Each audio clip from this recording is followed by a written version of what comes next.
11 septembre 1973.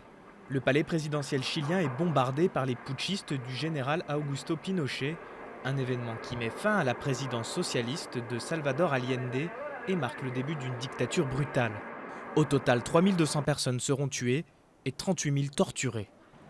40 ans après, le palais de la Moneda présente un tout autre visage, tout comme le pays qui a embrassé la démocratie. Pendant les 17 ans de la dictature, tout opposant était fait prisonnier, voire assassiné. Aujourd'hui, les Chiliens descendent dans la rue pour réclamer des changements sans crainte. L'éducation doit être un droit pour tout le monde, ce n'est pas quelque chose dont les marchés décident. Eux, ils abandonnent les gens qui n'ont pas beaucoup d'argent. La dictature continue, nous sommes dans le même système que celui que nous a légué Pinochet. Et ça ne peut plus durer. Car ce sont bien les étudiants qui ont été en 2011 le fer de lance de la contestation pour exiger une éducation de qualité et gratuite. Une contestation qui s'est ensuite propagée à d'autres secteurs de la société.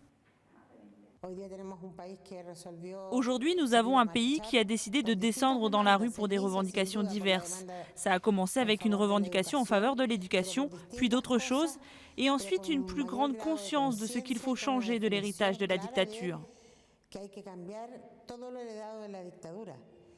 L'héritage de la dictature est encore très présent au Chili. En premier lieu, son économie libéralisée à l'extrême par Pinochet. Le pays possède une forte croissance et le taux de pauvreté est passé de 40 à 14% depuis la fin de la dictature en 1990. Mais le Chili reste néanmoins fortement inégalitaire, un modèle libéral dont certains analystes vantent les mérites. Nous sommes le premier pays de la région à nous approcher des 20 000 $ de revenus par tête. Si c'est encore loin des niveaux de l'Europe, c'est incroyable pour la région. Les candidats à la prochaine élection présidentielle incarnent ces deux visions antagonistes. D'un côté, l'ancienne présidente Michelle Bachelet qui veut faire table rase de l'héritage de la dictature avec une nouvelle constitution. De l'autre, Evelyn Matthei qui entend maintenir le modèle actuel. Un choix difficile qu'auront à faire les Chiliens le 17 novembre prochain.